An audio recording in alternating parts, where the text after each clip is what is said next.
আমরা হিন্দু ধর্মাবলম্বী সনাতন ধর্মে বিশ্বাসী, সেই সাথে প্রতিমা পূজা ও বিভিন্ন দেবদেবীর পূজা অর্চনায় বিশ্বাসী।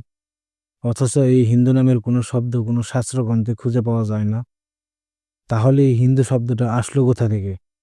মূলত আর্য ধর্মের পরিবর্তিত নাম হলো হিন্দু ধর্ম। আর এই আর্য ধর্ম সবচেয়ে প্রাচীন বলে এই ধর্মকে সনাতন ধর্ম বলা হয়। আর এই আর্য ধর্মের মূল গ্রন্থ ছিল বেদ। এই আর্য ধর্মের উৎপত্তি কখন বা কবে সৃষ্টি হয়েছে তা নিয়ে বহু মতবিরোধ রয়েছে। এর সঠিক তথ্য আজ পর্যন্ত কোথাও পাওয়া যায়নি। তাই এই আর্য ধর্মটি পুরাতন ধর্ম নামে বিশ্বের বুকে প্রসিদ্ধ। জানা যায় হিন্দু শব্দের উৎপত্তি প্যারসিক শব্দ থেকে। প্রাচীনকালে নাকি প্যারসিক বলা হতো ইরানীদের। হিংসর ভাষায় হিন্দু ধর্মের অর্থ হলো যিনি হিংসা করে না। অতএব যিনি হিংসা করে তিনি হিন্দু হতে পারে না। অথচ এই হিংসার অহংকারে আজ আর্য বা হিন্দু ধর্মের অস্তিত্ব দাঁড়িয়েছে শূন্যের কোঠায়। হিংসা আর অহংকার করে বড় বড় পণ্ডিতরাও মানুষকে সঠিক তথ্য দেয় না। মন্দিরে থাকা পুরোহিতের কাছে কেউ ধর্ম বিষয়ে বুঝতে চাইলেও বোঝায় না।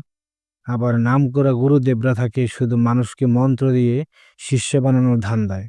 যত শিষ্য তত সুনাম, তত তার বাৎসরিক মুনাফা। তথ্য বা এর মূল ব্যাখ্যা না জানার কারণে আজ বেশিরভাগ মানুষই হিন্দু ধর্ম বিষয়ে রয়ে গেছে অজ্ঞ। যাক সে কথা, আসল কথায় আসি। আর্য হিন্দুদের আদি নিবাস ছিল ইরানের ইউরাল পর্বতের পাদদেশের দক্ষিণে তৃণভূমি অঞ্চলের কিরগিজস্তান নামক স্থানে।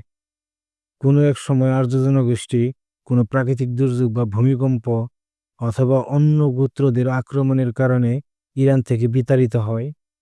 এরপর আর্য ধর্মাবলম্বী জনগোষ্ঠী ভারতীয় উপমহাদেশের দিকে অগ্রসর হয় এবং বর্তমানে ভারতবর্ষে বসতি স্থাপন করেন।